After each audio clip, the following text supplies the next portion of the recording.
Bir diyor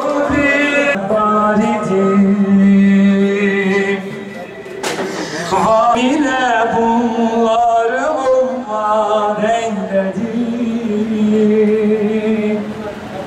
birliğine cümle ikrar eyledi. Nere var oldu cihan, haşreder gek. Bismillahirrahmanirrahim. İnnallâhe ve melâiketehu yusallûne alen-nebî. Fekâle sallallahu aleyhi ve sellem inne's-salâte aleyye efdalu lil-'itqir-rikâb. فوجدت الغبار فقلت لها من فقلت حبيبي والسلام عليك يا رسول الله من باب السلام الصلاة عليك والسلام عليك أسل الكرام الصلاة عليك والسلام الصلاة عليك الصلاة عليك والسلام عليك يا زين البلاد الصلاة عليك والسلام عليك من باب السلام الصلاة والسلام عليك. آمين. اللهم ربنا يا ربنا تقبل منا إنك أنت السميع العليم وتب علينا يا مولانا إنك أنت التواب الرحيم واغفر لنا ذنوبنا وذنوبه بفضلك وجودك وكرمك يا أكرم الأكرمين ويا أرحم الراحمين. اللهم لا تحرمنا أجره ولا تفتنا بعده واغفر لنا وله ولروحه ولروح المؤمنين والمؤمنات بحرمة الفاتحة مع الصلوات. أعوذ بالله من الشيطان الرجيم. بسم الله الرحمن الرحيم. الحمد لله رب العالمين والصلاة والسلام على سيدنا محمد وعلى آله وصحبه ecmaîn. Kıymetli kardeşler, ağabeyler, Allah-u Teala hepinizin hayrını, ecrini kat be kat artırsın. Sacit kardeşimizi Allah'a uğurladık. Ki Sacit kardeşimizi çoğunuz benden daha iyi tanırsınız. Onun için üzülmeye, kederlenmeye gerek yoktur. Sonuçta iman etmişiz ki secde üzerinde, namaz üzerinde ismine yaraşır bir şekilde Rabbine kavuştu. Tabi hocalarım ifade etti. Onun için üzülmemize gerek yok. Allah-u Teala onu kendi katında rızıklandırmaktadır.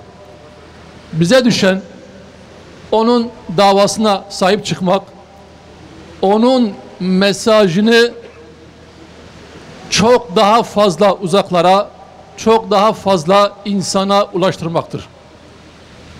Tabii malumunuzdur, inancımıza göre, örf ve adetlerimize göre taziyelerimiz 3 gün devam etmektedir. Ki şu an itibariyle herhalde 72 saat tam doldu. 3 gün doldu. Tabii taziyemiz şu andan itibaren bitti, sona erdi. Ama tekrar gelmek isteyen, destek için, başsağlığı için gelmek isteyen olursa bizim hemen şurada Adana İl Başkanlığımız açık kalacaktır. Gelenlere sadece taziye için değil, sürekli kapımız açık, çayımız hazır. Kardeşlerimiz inşallah orada bulunacaklardır.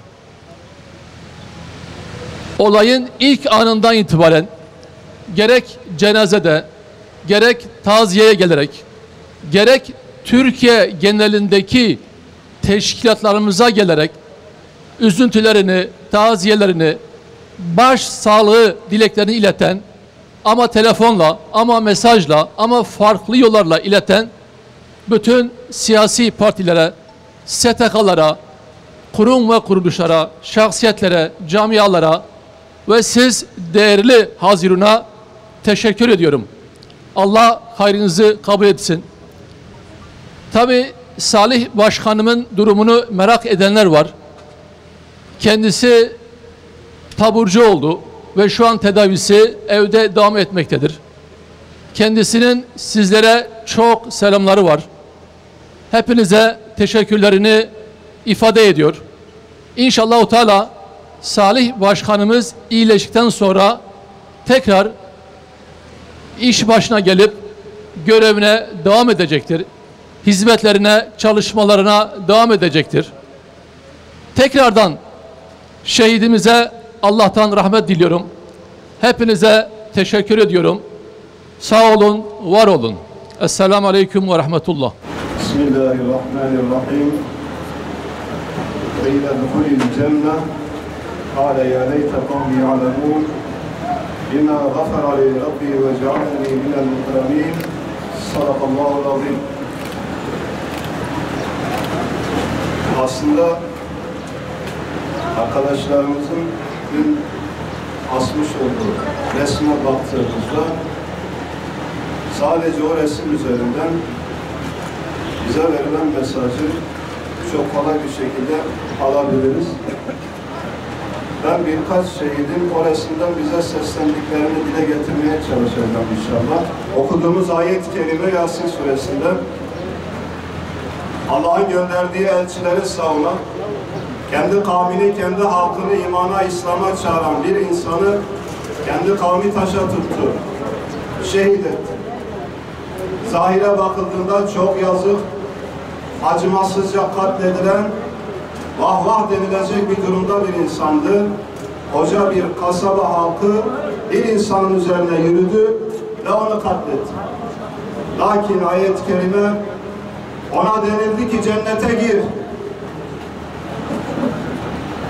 O dedi ki, keşke kavmim bilseydi. Şu beni taşlayanlar, şu bana zulmedenler, keşke bilselerdi. Neyi bilselerdi? Rabbimin bana mağfiret ettiğini ve beni ikramlara boğduğunu, Allah'ın ikramda bulunan kullarından kıldığını keşke kavmim bilseydi. Şehidin resmine bakarak bu mesajı almaya çalışalım. Yazık namazın üzerinde secdedeyken bıçaklandı. Yazık geriye 2 tane 3 tane küçücük çocuk bıraktı. Vah vah denildi. Böyle düşünen nice insanlar var. Şehit Yasin hunharca katledildiğinde ya da Aytaç hocamız sokağın ortasında kurşunlanıp şehit edildiğinde birçok insanın tepkisi genelde böyle oluyor. Yazık bu masum insanlardan ne istediniz? Hele simasına bakın. Bu insandan kime kötülük gelebilir ki? Böyle vahşice katlettiniz bu insanları. Yazık keşke ölmeseydi. Keşke Allah bunu evlatlarına bağışlasaydı. Bunlar kendilerince safiyane duygularını dile getiren insanlar. Lakin şehit kendi kavmine dönerek aynı mesajı veriyor. Keşke bilseydiniz. Neyi bilseydik? Rabbimin beni mağfiret ettiğini, beni bağışladığını, tertemiz kıldığını, başka beni nasıl bir ikram denizinin ve okyanusunun içerisine attığını bir bilseydiniz, bilseydik, ne yapardık bilseydik? Allah yolunda öldürülenleri önü sanmayın, onlar diridirler, Rableri katında rızıklanmaktadırlar. Geride kalan kardeşlerine, henüz kendilerine katılmamış kardeşlerine Allah'ın nasıl ikramlarda bulunduğunu müjdelemek isterler. Hiçbir korkunun, hiçbir üzüntünün olmadığını müjdelemek isterler. Bunu ancak yaşayan bilir. Ama o mesajı bu insanlardan almak lazım. Cabir İbni Abdullah radıyallahu anh Uhud Savaşı'nda babasını kaybetti. Abdullah İbni Amr İbni Haram radıyallahu anh. Resulullah sallallahu aleyhi ve sellem Cabir'i mahzun gördüğü zaman yanına geldi. Dedi ki biliyor musun Allah senin babana ne yaptı? Allah hiçbir kuluyla perdesiz konuşmamıştır. Senin babanla Allah perdesiz konuştu. Ona dedi ki dile benden ne dilersen. Babam dedi ki Allah'ım sen istenecek bir şey bırakmadın ki ne isteyelim senden? Her şeyi verdin bize. Allah dedi iste benden ne istiyorsun? Dedi beni dünyaya geri gönder Allah'ım senin yolunda savaşayım senin için bir daha şehit olayım Allah'ım. Ne gördü de böyle bir talepte bulundu? Allah kendi yolunda canını seve seve veren insanlara nasıl ikramlarda bulunuyor ki kainatın en pak, en temiz insanı bir hadis-i şerifinde şöyle buyuruyor. Ben Allah yolunda savaşıp öldürülmeyi, sonra tekrar savaşıp tekrar öldürülmeyi, sonra tekrar savaşıp tekrar öldürülmeyi ne kadar da isterdim buyurmuş. Hz. Muhammed sallallahu aleyhi ve sellem. Bu resme baktığımızda bizim bu mesajları almamız lazım. Keşke kavmin bilseydi. Burada 3 sınıfa mesaj var, onu iyi okuyabilmek lazım. Şu iyiliğini istediğim, gece gündüz hayırları için peşlerine düştüğüm, yardımcı olmaya çalıştığım, Allah'ı hatırlatmaya çalıştığım, secdeye çağırdığım, çocuklarına Kur'an öğretmeye çalıştığım, şu kavmin bir bilseydi, bir tövbe edip Allah'a iman etselerdi, Allah nasıl ikramlarda bulunuyor, nasıl geçmişlerini silip tertemiz yapıyor onları, bir bilselerdi. Başka, İslam'ı sadece namazdan, Kur'an okumaktan ibadet bilip, İslam'a hizmet etmeyi, Allah'ın davasına hizmet etmeyi gereksiz gören kardeşlerim, bir bilseydiniz, Allah kendi dinine hizmet ederken o yolda ölüm kendine gelen kula ne ikramlarda bulunuyor? Bir dakikanızı heba etmezdiniz, gecenizi gündüzünüze katardınız, Allah'ın dinine hizmet etmeye çalışırdınız. Başka kime mesaj var? Onun peşinden giden, onun yaptığını yapanlara da mesaj var.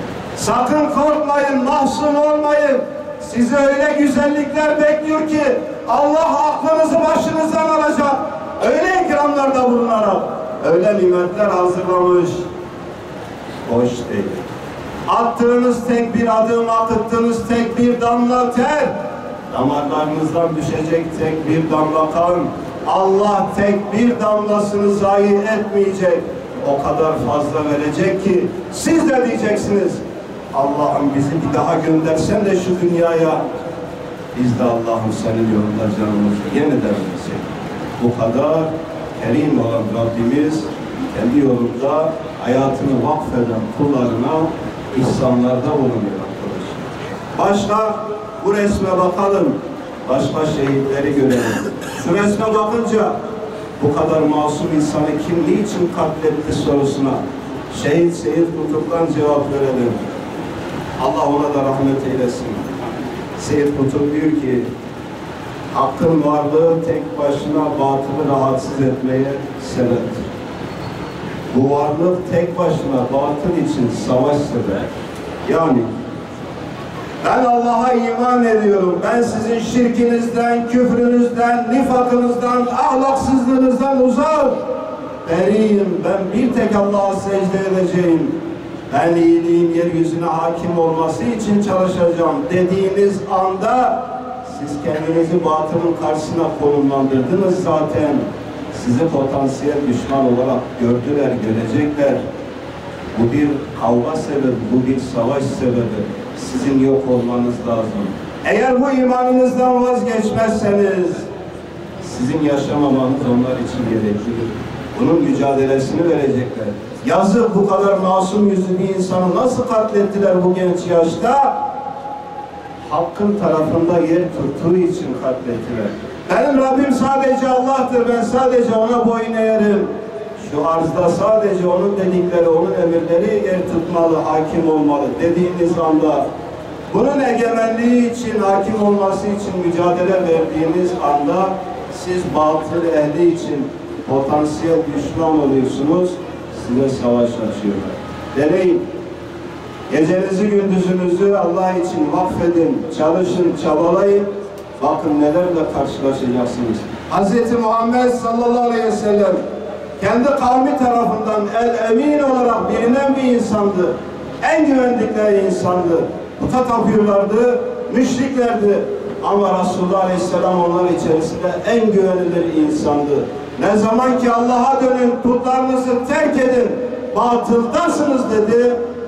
Resulullah aleyhisselam'a suikastler düzenlediler, ambargolar uyguladılar, savaşlar açtılar, ordular çıkardılar.